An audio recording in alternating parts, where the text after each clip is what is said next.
In this episode, I'll be sharing why the universe isn't manifesting what you want. So let's get started. Hi, I'm Katie, and after many years as a struggling single mum, I transformed into a highly successful manifester with multiple businesses, better relationships, financial abundance, and way more peace, joy, and happiness in my life. Each week, I share the real secrets around how to manifest successfully, as well as the amazing and sometimes crazy lessons I've learned along the way, so that you can apply it all to your own manifesting, transforming your life from the inside out. This is That Manifesting Podcast. Welcome back to That Manifesting Podcast. I'm your host, Katie.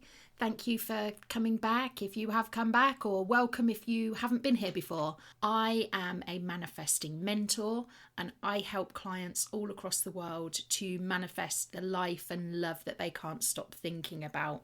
So this week's episode is all about why the universe isn't manifesting what you want. I get a lot of questions that say, why is this not happening? I'm doing all the things, but what I want isn't happening. And I'm going to explain why the universe isn't delivering what you want in this episode. But before we get into all that, let's have our usual catch up on the week. I hope life is treating you kindly. I think it was last week, where I said I just wanted a weekend where I did absolutely nothing. I had that weekend just gone. I did absolutely nothing. Apart from, the usual like housework, boring rubbish that you have to do as a homeowner when you live on your own and every job is your job. That was my weekend. But it was nice because I didn't have to go anywhere apart from food shopping. So I just had a weekend at home. It was really nice.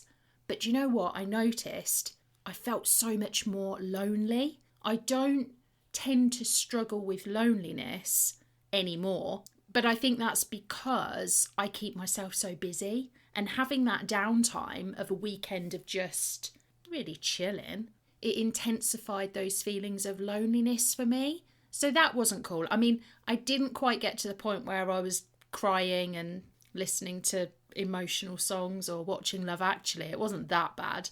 But it was just little moments where I thought, oh, I'm all by myself. But all in all, it was a very nice weekend. Very relaxing, very chilled.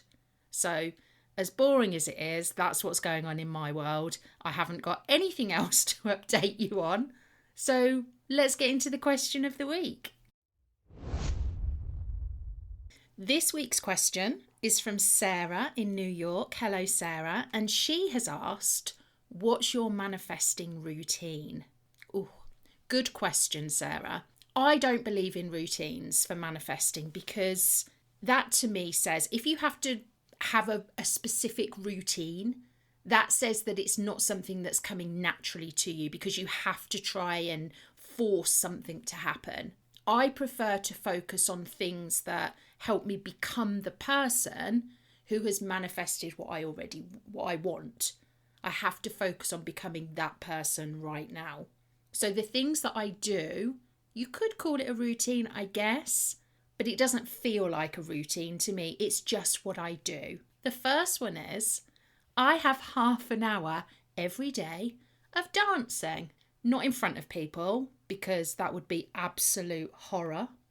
I don't dance in front of people. Well, unless someone's accidentally walking their dog past my lounge window and they see me bopping about like, I don't know, some crazy raver from the 90s. But I do enjoy it. That's why I do it. It's good for my fitness, but it's more because I have this playlist and it's songs that remind me of certain moments in time that just bring me happiness from when I was younger or even more recently with my daughter. Just certain songs that I hear them and I'm catapulted to a time where life felt amazing. And I find that the act of movement, I think it's Tony Robbins teaches this, that the act of movement really helps fuel you into positive action. And let's face it, it's fun. It's fun to bop around your living room, doing whatever you want, throw in as many shapes as you can without anyone judging you. And yes, I do it sober. I dance around my living room sober, but I do that every single day. 30 minutes, AirPods in, music cranked up, bopping around the living room. I am judged horrifically by Bumble the dog. She thinks I'm weird, and she insists on literally just sitting in front of me and staring at me the whole time I do it, which at first was quite unnerving and quite embarrassing. But now I just pretend she's not there. She won't stop staring. I won't stop dancing. So that's one thing that I do. Another thing that I do every single day is I do a walking meditation. And I do this when I walk the dog. I love meditation, but I do sometimes find it hard to shut my brain down, to sit quietly and ponder the universe. So I don't do that. I take Bumble out for a walk and I meditate whilst I walk. Obviously, I have my eyes open because that would be dangerous. But I walk and I let my mind go quiet. I take in my surroundings, I listen to the birds singing, and I just walk. And I do find if I'm particularly struggling with a decision or something, when I'm walking, that answer will come to me. 9 times out of 10, that's when it will happen. So it is very useful, especially if you find just sitting still in silence to meditate completely overwhelming or difficult.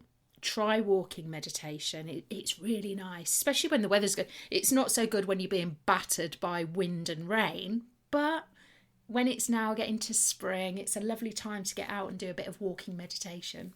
The other thing that I do every single day is I have a gratitude diary. And it's very specific. I know some people do gratitude diaries differently, but this is just my take on it. So I bought from Amazon a 5-year diary, and it's really cool because it's just got one section for each date for 5 years. So as you come to a date and you write in your entry for that day, you can look back and see how you were feeling on that day last year, the year before, etc. And what I have to do with that is I have to find the one thing from the day that I want to remember forever. That's my take on gratitude. It's not just, oh, I'm grateful for my coffee. Oh, I'm grateful that, I don't know, a hot guy walked past me in Asda. No. I have to really look for something, even on the worst days, look for something that I want to remember forever. So it could be the most amazing snuggle time with Bumble, where I just felt loved by this little dog that spends her life with me. One of my gratitude diary entries was when we had a really beautiful, bright spring day. It was the first one of the year, a couple of weeks back. And that was something that it just warmed my heart and made me feel so good. It's not deliberately trying to be grateful for things that you don't really feel grateful about. If your morning coffee is the thing that you want to remember forever, then that is the thing. Some days it will be huge things, like whopping great, amazing things that have happened. Other days, it will be something small, but something that I would want to remember forever. So yeah, those are some of the things that I do. If there's anything that you do to help you manifest and to help you stay on the straight and narrow when it comes to healthy thinking, let me know. You can text into the show. The link to do that is in the show notes. Or you can DM me on social media. You'll find me on all platforms under the name The Manifesting Mindset. With all that being said, let's get into the episode and why that bloody universe isn't manifesting what you want. If you've ever found yourself wondering why what you want isn't showing up, especially when you feel like you're doing everything right, you're not alone. It is one of the most common frustrations when it comes to manifestation. You might feel like you're being patient, that you've worked on your mindset, that you've stayed open, and yet nothing seems to be changing. And that can feel really confusing, right? It can feel frustrating, it can feel discouraging, like maybe the universe just isn't listening to you, or worse, it's testing you to see how badly you want something. But here's the truth. The universe is not testing you. It's not making you wait. It's not withholding what you want because you haven't earned it yet. Why? Because the universe isn't a person. Too many people think the universe is a person. They treat it like it's a person. It doesn't have opinions or emotions or a checklist to determine whether you're ready. It's just a mirror. So if something isn't showing up in your reality, it's not because the universe is blocking it.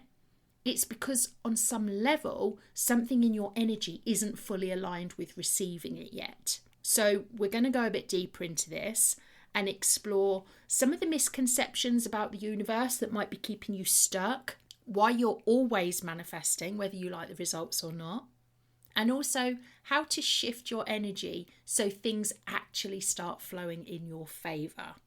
So let's get into it. So first up, the first misconception is that the universe has a plan for you.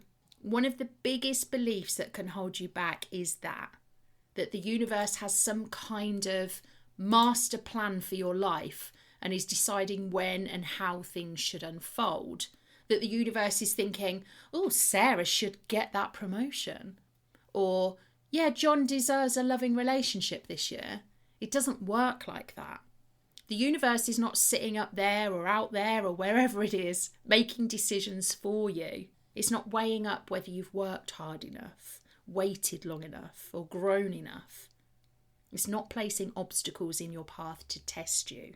It's simply responding to you, your energy, your beliefs, your identity, your expectations. So that means that if something isn't happening, it's not because the universe has decided it's not time yet. It's because something in you isn't fully open to receiving it. And that could be because maybe you're still carrying subconscious doubts about whether it's possible for you. On the surface, you might believe that you're ready for what you want. But deep down, if a part of you doubts it's actually achievable, that doubt is shaping your reality.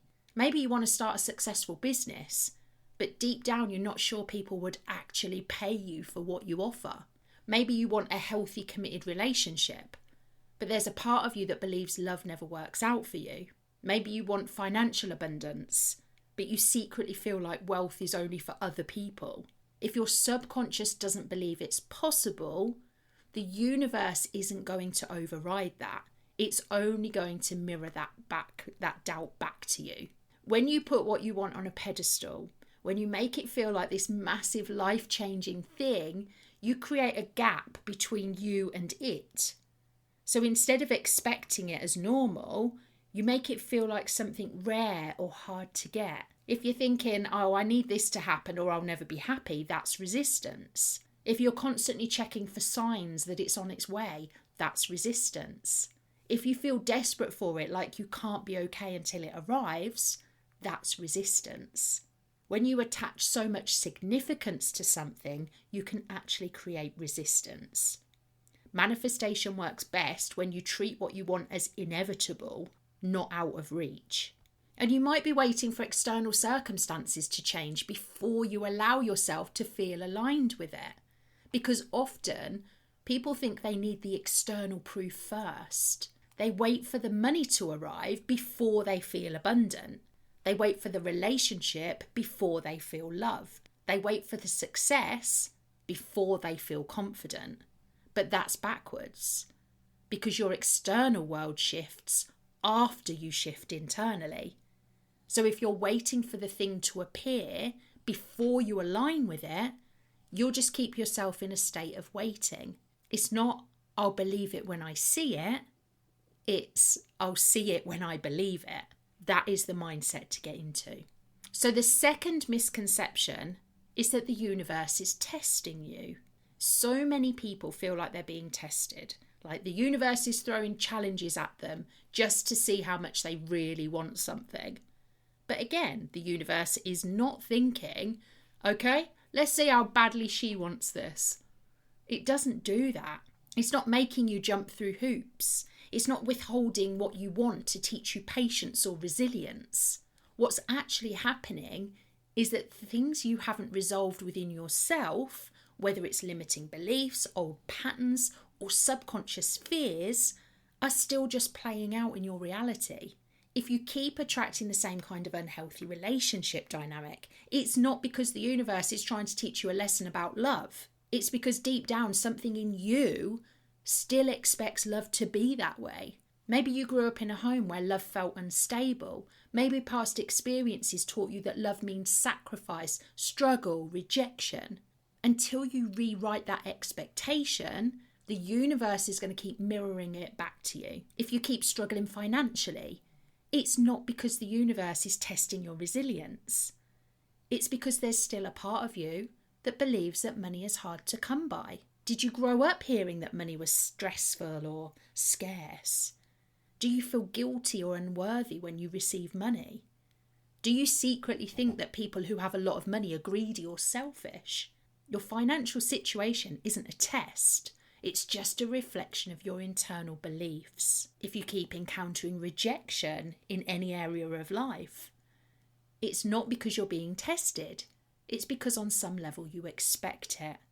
Because if deep down you believe people don't choose me or success isn't for me, you'll subconsciously create situations that reinforce that. Okay, misconception number 3. The universe is making you wait for the right time. It's easy to believe in divine timing, that the universe knows the perfect moment and is making you wait for it.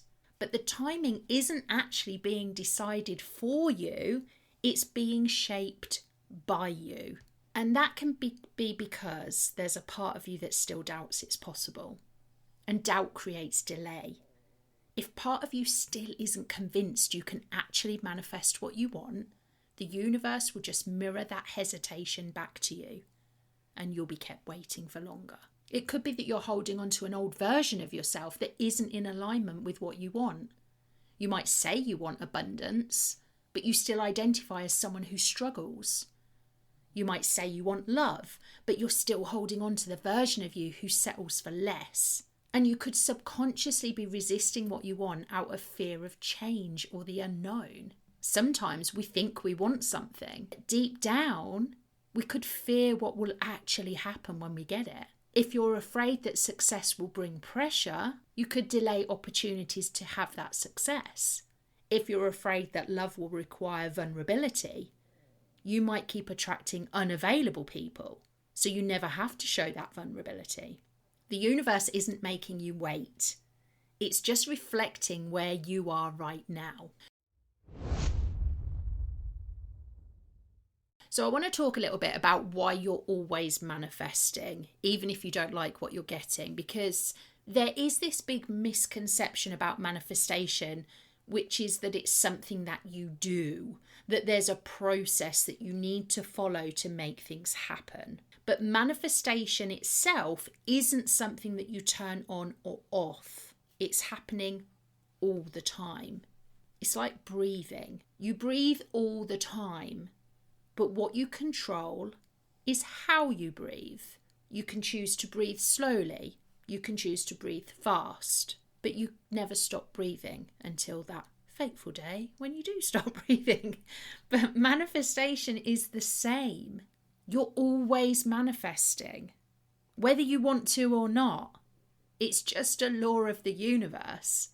But what changes is what you manifest, how you manifest. So there's no such thing as, I tried manifesting and it didn't work. Oh, it did work.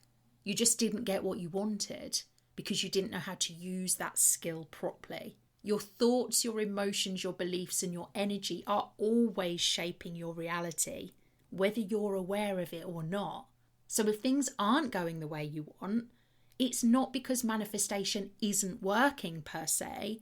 It's because it is, but just in a way that matches your subconscious programming, not your conscious desires. For example, let's say if you say you want abundance, but deep down you believe money is a stressful thing, you'll keep experiencing financial struggle because your subconscious mind is throwing out the belief to the universe that money is stressful. Money is a struggle. So despite what you want, the universe can only mirror back to you more financial stress and more financial struggle. So your manifesting is working perfectly, but just not in the way that you wanted it to. If you say you want a loving relationship, but you subconsciously associate love with heartbreak, the mirror says you'll just keep attracting emotionally unavailable people. So on the surface, you're saying you want that loving relationship where you feel amazing, but your subconscious programming is projecting something different. Again, your manifesting is working perfectly, exactly as it should, but you're just not getting the results that you wanted.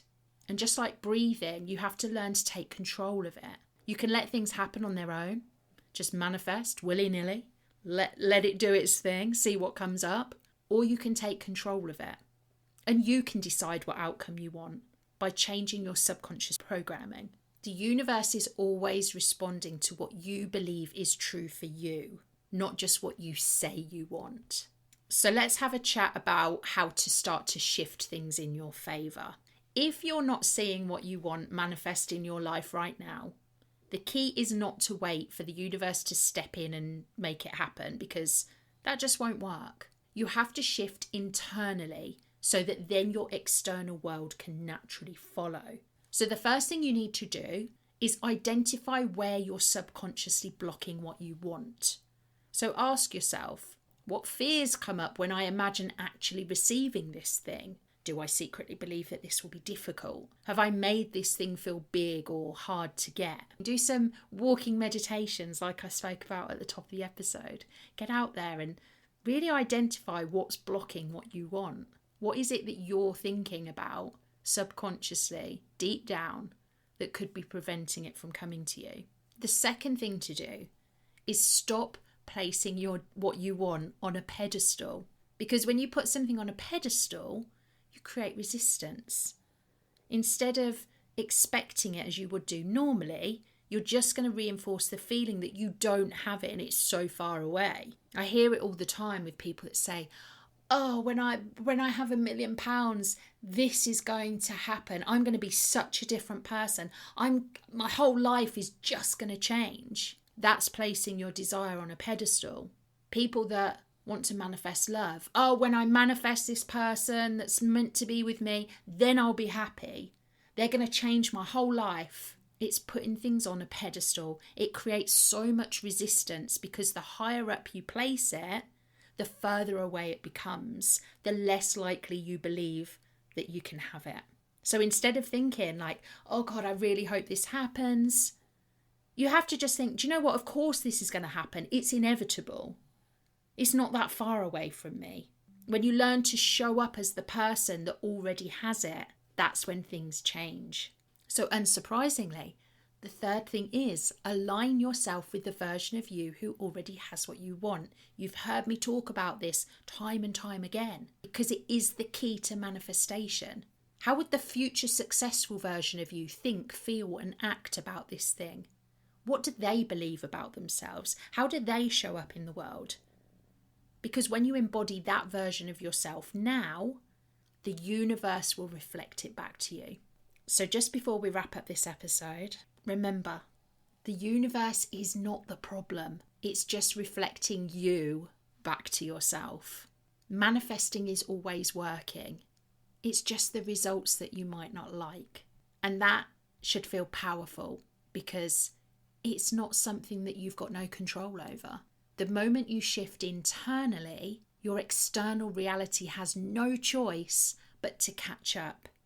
Because when you become the version of yourself who already has what you want and act and think accordingly, the universe has to respond. So that's it for today's episode. Thank you so much for joining me. If you've enjoyed listening, I'd be so grateful if you'd subscribe and leave a review because it really does help me to reach more people. I've left some links in the show notes so you can connect with me or you can grab one of my manifesting resources. Until next week, sending you lots of love, light and manifesting vibes.